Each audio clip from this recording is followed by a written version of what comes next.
Hey YouTube, I'm Matthew Barth, and this is Industrial Strength Coffee. Today, I'm going to walk through using a V60. I chose to start with a V60 because it's the brew method I use the most often. I find the V60 to be both an affordable brewer and a fun brewer to work with, especially if you enjoy the ritual of coffee. V60s, like this one here, can be obtained fairly easily offline. I think this one set me back about 20 euros. When working with any coffee brewer, be sure you're using the best water. In my area, that is indeed straight from the tap, because there's no reason for me to go out and pick up anything else when I have such a fresh source available all the time. Similarly, be sure you're ordering or purchasing beans that are fresh and to your liking. I'm going to measure out 30 grams of beans for my brew method because I am brewing just shy of half a liter. You'll notice that I use metric whenever I brew coffee. That's just because it is so much easier to work with. 1 milliliter of water is 1 gram, so I can use my scale as a both method of weighing the beans as well as a way to measure the flow of water. Once I've measured out my beans, I tend to do a medium fine grind, and while the beans are grinding, I fold my V60 paper. You'll notice on the V60 paper there is a little bit of a tab on one side.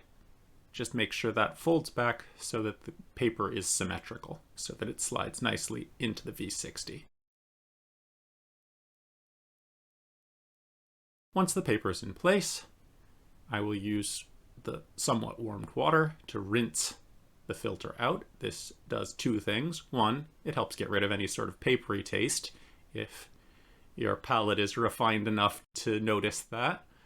And secondly, and more importantly to me, it makes it so that the paper stays in place while I'm brewing the coffee.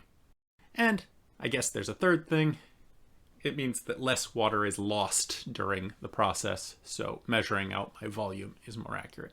Once the filter is in place, we can check out what we ground. Nice even grinds. Go right into the V60, making sure to get anything that might have clumped up. And then we're going to break up any clumping and make sure that we have a nice reservoir in the middle. I want to dig as deep down in the center of the coffee as possible so that when I do start to pour water, it will hit all the grinds. Once the water is just shy of boiling, I'm going to pour from the center outward so that the water rinses the coffee down into the cavity that I dug and fills it back in, while making sure to evenly saturate the beans. To make sure that I didn't leave anything dry, I'll give the brewer a nice swirl and then leave it to bloom. When I say bloom, that simply is the act of waiting for the carbon dioxide to work its way out of the beans. Usually I give that about 45 seconds before I start pouring the remainder of the water into the brewer. I do that in even swirls from above, pouring as high as I can without the stream of water breaking up. As a result of the bloom, a nice layer of carbon dioxide formed on the surface, but that will break up quickly, especially in light roast coffees. Before the water drains down, I give it another swirl to even out the bed, and wait as the coffee drains down. Once it's finally drained out, we'll see that we're left with a very clean, even bed of grounds.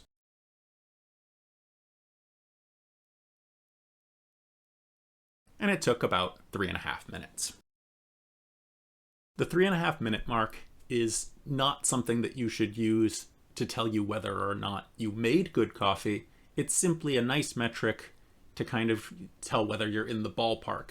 The real way to tell whether or not you have good coffee is to take a sip and see what you think of it.